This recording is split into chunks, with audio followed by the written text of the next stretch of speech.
Hello, I'm Toycat, and Trump's Board of Peace is one of the most fascinating developments in world politics right now because it's been described by the man himself as being something that might replace the United Nations, which is a very bizarre and bold claim, but what exactly is going on? It's quite hard to understand, but I think I'm going to try my best to explain today anyway, because it's something that lots of countries are making their involvement, or lack of involvement in, a big news story. The UK says they don't really want to be involved in an international organization with Putin. France has said that supplanting the UN doesn't necessarily make a lot of sense. Well, we have Russia coming out, at least kind of warmly in favor. They are still studying the proposal. They haven't officially agreed. Well, we have countries like Saudi Arabia, Turkey, and Egypt, the middle powers of the world, saying, sure, let's join this Board of Peace with you. But what is the Board of Peace? Well, it's really weird because it sounds, all of the terms are set up to be kind of, businessy terms, because if you haven't heard, the current president of the United States, Mr. Donald Trump himself, is actually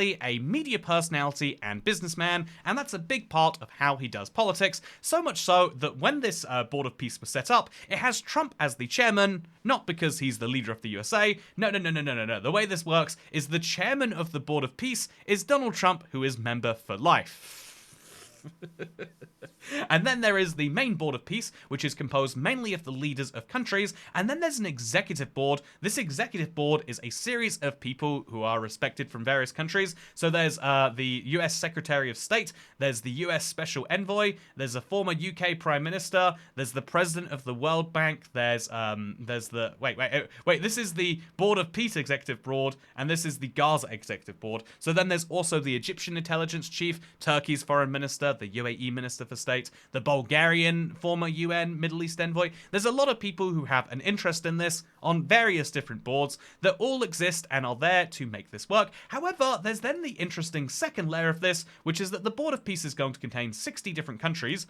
These 60, if everyone joins, if you're curious. This is the most fascinating map, and I really cannot tell you how much that crazy this is. Here's a map I saved for this video 12 hours ago that's already out of date, but here is the map of countries that are currently invited to join the Board of Peace. As you can see, any country in blue has declined, any country in red has accepted, and any country in yellow is invited. So any country not in grey is one of the countries that was meant to be in the Board of Peace, and I just have to spend... I want this to be an 8-minute segment of the video, but I'll make it as short as I can. This is the weirdest collection of countries ever. If you were going to, for whatever reason, decide that there's going to be a UN-like organization, to say that only 60 countries can join is bold, but to pick these 60 is really interesting, and let me tell you why. First of all, we obviously have New Zealand in there, which is fair, but like with 4.5 million people, we have a New Zealand, but not a Nigeria with, let's be honest, hundreds of millions of people. Super, super strange. But then if you look at, like, I don't know, some of the other middle powers of the world, Thailand and Mexico and Iran aren't in there. Okay, Iran's on spicy terms of the US. But then, like, is that, is that the reason why, like, certain other European countries aren't involved? Like, Serbia not getting invited feels a bit of a weird one if you're going to invite, for example, Switzerland and Austria and Portugal and Greece and Ireland. I really don't quite get it, if I'm being honest with you. Like, okay, Canada's in there. That's good of the US not to be too petty about that. But then only Brazil and Argentina. And also, is that Uruguay or Paraguay? My brain can literally never remember. It's Paraguay's invited, but not Uruguay? I feel like if you're inviting Uruguay, it would be the... Anyway, the point is this is the most bizarre collection of countries, and instead of talking about that all video long, there's the weird thing that all 60 of these countries can join, but if you want to be a permanent member of the Board of Peace, like how Trump is the permanent chairman, you actually are going to have to pay a $1 billion fund into a fund controlled by the chairman. Otherwise, they serve a 3-year term. So if you spend $1 billion on a fund which is going to be controlled exclusively by Mr. Trump himself, then if you spend $1 billion, you get a veto right and you get the ability to be a permanent member. Otherwise, you get to be on the Board of Peace in like a rotating membership, kind of like this other organization. What's it called? The UN? I think it is. It's got a weird flag, whatever it is. They even issue their own passports, if you believe it. I know a few people who work for the UN directly and indirectly. Really, really weird how that is. But yeah, the UN is an organization that includes every nation on planet Earth, and so it means that there's a lot of, it does seem a bit weird that every organization, every country has an equal vote, but then it's also weird to look at the Board of Peace and say, okay, so the US having the most permanent seat, their leader being, like a chairman for life is weird, but then also it's like, okay, so India and China and Russia are equal to Spain and the Netherlands and Ireland, or to Oman and the Bahrain has an invite, and Cyprus. It just, none of it makes any real sense once you really think about it. And that's why so many countries, a lot of European countries are currently choosing to decline. But we also have the EU is invited to participate. The Vatican's been up. What is the... Okay, let's leave this to the side.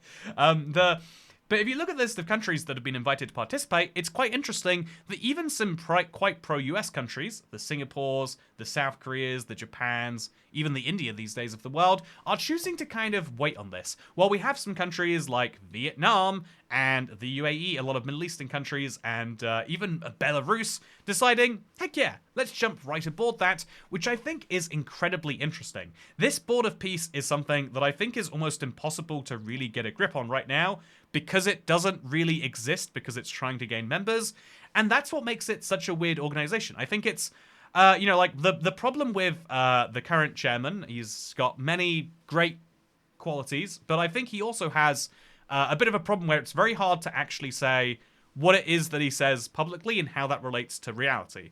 A lot of the things are exaggerated, a lot of the things are allegories, maybe we could say politely, and a lot of the things are, like vibes more than words. And so it's very hard to work out exactly what the Board of Peace will do until it actually does something.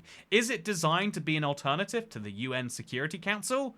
Maybe. I mean, it would be an alternative without France and the UK, but France and the UK are the weirdest members of the UN Security Council. We're just there because we have nukes and won World War II.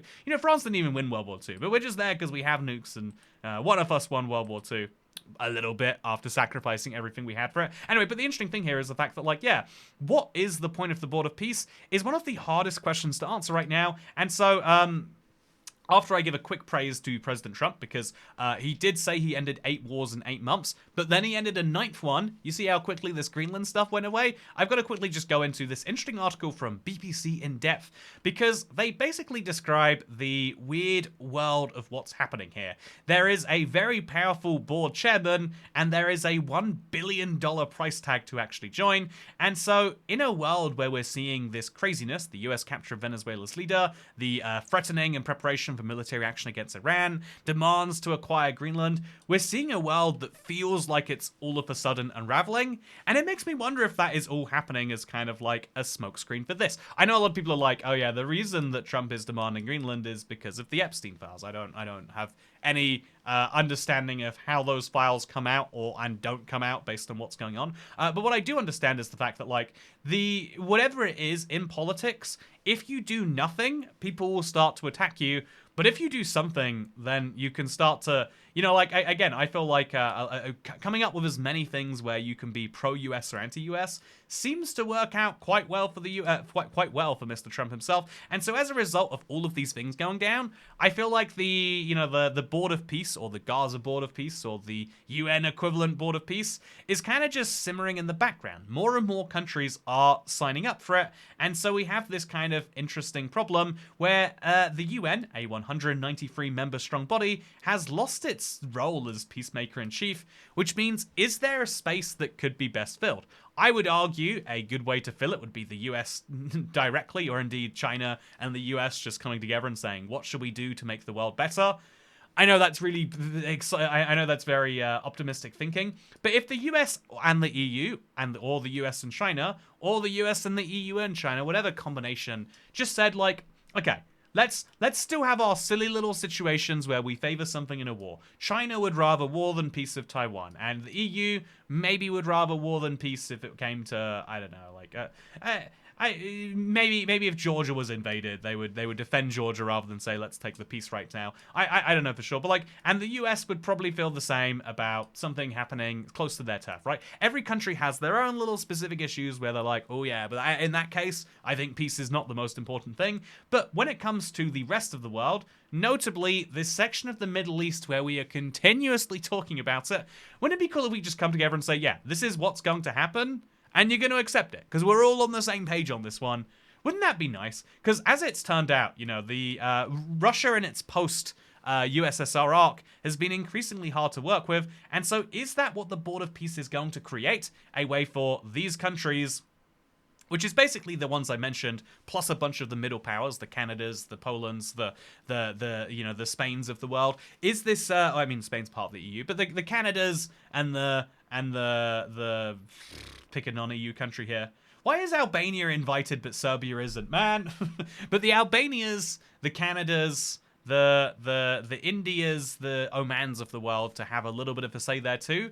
Maybe it makes a bit of a sense, but it really does look, again, geographically looking at it, it seems like a way to say like, okay, if you have real power, you're in this new membership, this exclusive club.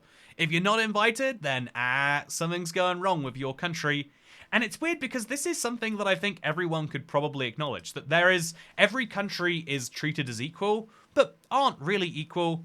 But then if you're going to do this, then why is Mexico not in there? I just have so many questions that we're not going to answer for this. Every time I come back to this map, I'm going to have a million different questions. So instead, we'll kind of finish by saying, is peace a good end goal? Should we all welcome the activism of Mr. Trump on ending wars, which is a reflection of the failure of the UN Security Council? Or should we believe that, or is this indeed believing the power of law should be replaced by the law of power? Ooh, that's a good line. And that is the kind of struggle where you can see that the world is increasingly getting torn on. Europe is looking at this, again, the UK, again, looking at countries that have declined. Europe seems to largely look at this and go, what are we doing? I think the UN was a decent body with a lot of good, things going on there. And ultimately looking at the closest friends that Europe has in the UN, it does tend to be African countries. They tend to vote with they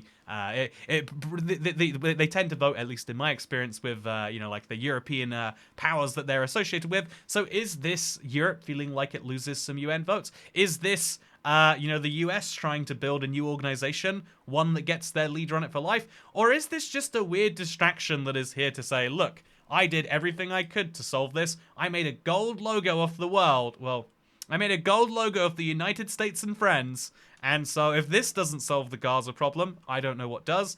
Is this a real move towards peace? Or are there better things you can do if you're US president? I don't know, is the really hard question. I think that's the craziest thing about the geopolitics of the United States.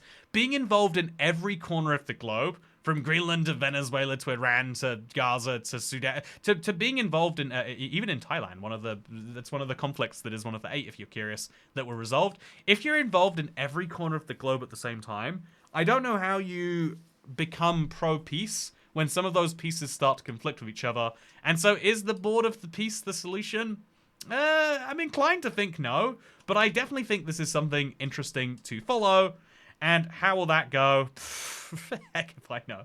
This is the weirdest ending to a video, but that's genuinely where we have to end. Like, I have no clue what's happening here.